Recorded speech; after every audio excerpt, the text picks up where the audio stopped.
Bonjour à tous, on commence cette revue de presse en France avec notre sélectionneur Didier Deschamps qui a accordé une longue interview au journal L'Équipe. Celui-ci a notamment évoqué pour le quotidien les raisons de l'échec des Bleus à l'Euro. Je n'ai pas envie de chercher des excuses, je sais que je suis le seul responsable, ma fonction veut ça. Le choix tactique de départ ne fonctionne pas, a-t-il notamment expliqué, avant d'évoquer un possible retour aux sources pour la prochaine grande compétition. À l'arrivée, il faut peut-être mieux être un peu moins brillant, mais plus solide. L'autre information qui fait la une du journal, c'est la victoire de Rennes 2-0 contre Rosenborg en match de barrage aller de Ligue Europa Conférence. Une rencontre bien maîtrisée par les Bretons qui ont acquis un réel avantage avant le match retour. Cela fait également les gros titres de Ouest France ce vendredi matin. De quoi voyager plus sereinement, selon le quotidien local. Dans le même temps, c'est la surprise, Tottenham a chuté lors de ce match de barrage. Une défaite 1-0 sur la pelouse de Paços de Ferreira au Portugal. Une mauvaise performance pour les Spurs qui fait couler beaucoup d'encre outre-Manche, à l'image de Métro, qui évoque déjà une chute pour Tottenham. Une défaite que le journal anglais explique notamment par le nombre énorme de changements par rapport au dernier match des Spurs en Premier League lors de la victoire contre Manchester City dimanche dernier. Cela fait également les gros titres du Daily Mirror. Pour le tabloïd, c'était des Spurs désorganisés qui ont perdu hier, alors que la valise d'Harry Kane est déjà prête pour Manchester. Le Daily Mail aussi fait dans le champ lexical de l'aéronautique mais évoque de son côté un crash pour l'équipe de Tottenham.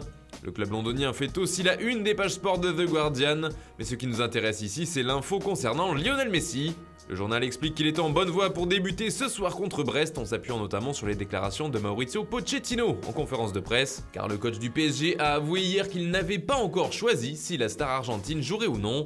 Mais pour le Parisien, c'est non justement. La Pulga ne sera pas présente contre le club breton ce soir. Messi vise Reims d'après le quotidien, tout comme son ami Neymar pour une reprise. Le journal francilien note que le sextuple Ballon d'Or n'est pas prêt et n'a tout simplement pas assez d'entraînement dans les jambes pour pouvoir se lancer dès ce week-end. Ce ne sera donc pas de suite qu'on le verra porter le maillot du Paris Saint-Germain. Quoi qu'il en soit, pas de regret affiché dans les colonnes du Télégramme. Pour le journal local, ce sera quand même une affiche 5 étoiles. Et puis du côté du FC Barcelone, on compte bien chouchouter sa nouvelle pépite, car depuis quelques temps, Pedri est l'une des jeunes pousses qui brille le plus en Catalogne, encore plus après le bel été du Blaugrana avec la sélection. Ce vendredi, il fait la une de Sport et selon le journal, son club compte bien le verrouiller. Pas question de se faire chipper un tel talent. Le Barça voudrait ainsi le prolonger de manière durable, on parle ici d'un contrat rallongé de 4 ans, afin d'assurer son futur en Catalogne. Un accord pourrait être trouvé entre Pedri et le FC Barcelone durant le mois de septembre. Le Real Madrid, lui, est à la recherche de jeunes talents justement, et si le dossier Mbappé prend du plomb dans l'aile pour cet été, la Casablanca ne veut pas perdre de vue Haaland, selon le journal Marca. D'autant qu'à partir du 1er septembre, sa clause libératoire sera abaissée à 75 millions d'euros. Du pain béni pour le Real Madrid qui compte bien sauter sur l'occasion pour le faire venir en 2022. En attendant, il y a d'autres impératifs pour les Madrilènes comme le rappelle AS.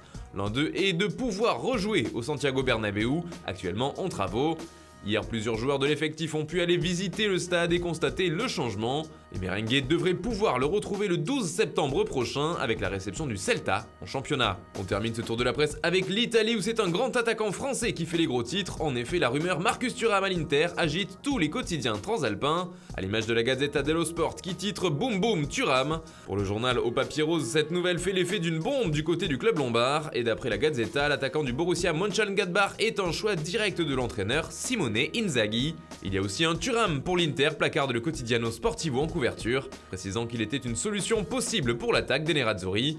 Même son de cloche en une de Tutto Sport qui parle de rapprochement entre Thuram et l'Inter. En revanche, c'est bien Cristiano Ronaldo qui fait la une du Corriere dello Sport. Le journal italien parle de polar autour de l'avenir de CR7, un futur qui reste en suspens, pour lui qui n'a pas joué le moindre match de préparation, ce qui a le don d'énerver la Juventus. Voilà, c'est tout pour ce matin, bonne journée à tous, on se retrouve dès ce soir pour un nouveau JT Foot Mercato.